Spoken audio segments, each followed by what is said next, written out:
Hey friends, in this entry we'll be taking a look at Victor Fries, otherwise known as Mr. Freeze, specifically from the Batman animated series from the 90s. Of all the villains in the Dark Knight's rogue gallery, Freeze is arguably the most sympathetic and tragic of them all. A life of loneliness and misery is bad enough, but the suffering is 100-fold when you add immortality to the mix. A huge part of Freeze's sympathetic side arises from his origin as a victim. Life dealt him a bad hand of cards, one that he was unable to reshuffle. His beloved wife Nora was suffering from an incurable illness, but the cryogenics needed to preserve her life were cut off by his boss, Ferris Boyle, over budget constraints. It would be hard to overstate Freeze's attachment to Nora. At one point, he mentions that she was the only good thing in his life. We don't know much about Freeze's past, but there appears to be a trend of him being mistreated or abused. When Barbara Gordon asks him how he can treat people in such a negative way, Freeze responds that it's the way people have always treated him. And before his demise, he tells Terry, "You're the only one who cares." Again, another indicator of this trend. So it's likely that Freeze was already an emotionally beaten man before the incident that transformed him, and Nora was a huge pillar of support in his life, thus her absence was especially detrimental to him. But to make a bad situation worse, Freeze himself was transformed into a living snowman in the ensuing scuffle with Ferris Boyle, and consequently he requires a sub-zero environment to survive. Effectively, a huge part of his humanity is gone, and he is now a prisoner trapped in his suit, never to again feel the warmth of another embrace or the hot wind of summer against his face. Even if his wife was conscious, he would never be able to relate to her in the same way again. This social isolation, combined with the grief over the loss of his wife, turned his heart cold and bitter. As he describes himself, Freeze is beyond emotion. They've been frozen in him. From his appearance and mannerisms, Freeze is almost akin to a robot, with his eyes covered by his goggles, giving him an expressionless look, while his voice is low and monotone, with seldom a hint of any emotion on his face. For a time, Freeze believed his wife was dead, and so in the resulting anger he directed it at the person responsible, his former boss, Ferris Boyle. It's a dangerous thing when someone is driven by revenge and at the same time has nothing to lose.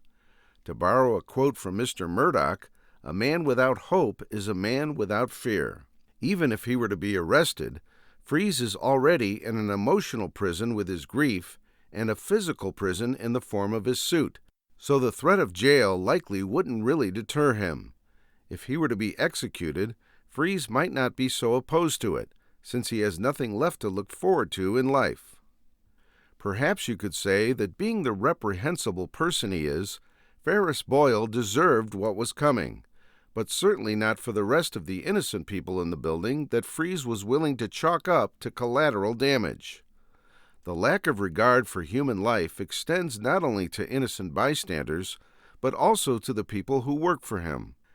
On two separate occasions, Freeze was willing to write off his subordinates, stating that they should have been more careful and that they're paying the price for their incompetence.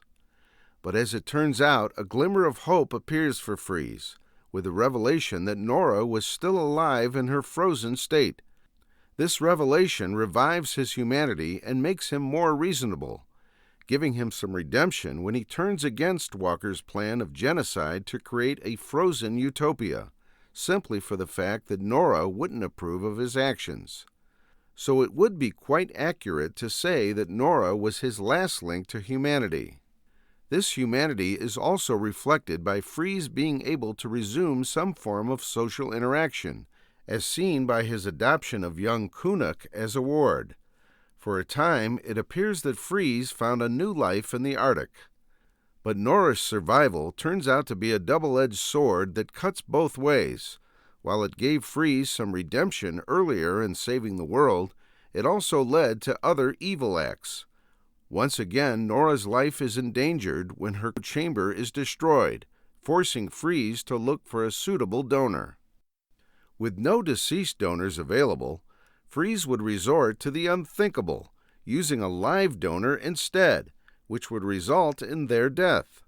While his intention to save his wife is good, his emotional attachment to her has caused a lapse in morality, resulting in the attempt to trade one life for another.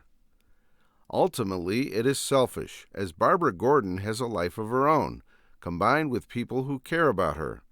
Freeze's ability to quickly choose such a grisly solution ultimately stems from one root: his inability to let go of his wife. Most people in his position, as tragic as it is, if they were reasonable, would come to terms and make peace with the loss of their loved one.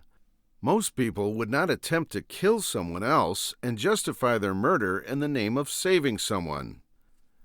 Perhaps if Freeze wasn't irrevocably transformed by the incident at Gothcorp, if he had some sense of normalcy in his life and the appropriate social support, he might have been able to let go of his wife and move on from his tragedy. Again, this harkens back to his emotional reliance on Nora as previously mentioned.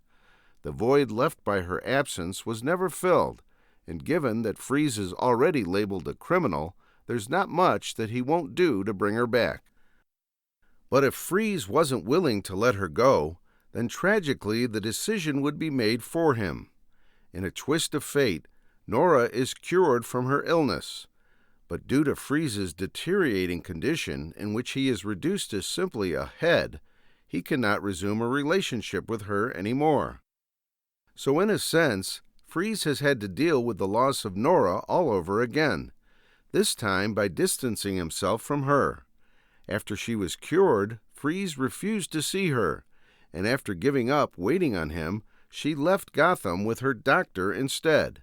Despite everything Freeze did in the name of his wife, their reconciliation wasn't meant to be. This tragic turn of events devastates Freeze, and now he lives for nothing except to spread his misery to others and watch the world burn. Or in his case, freeze.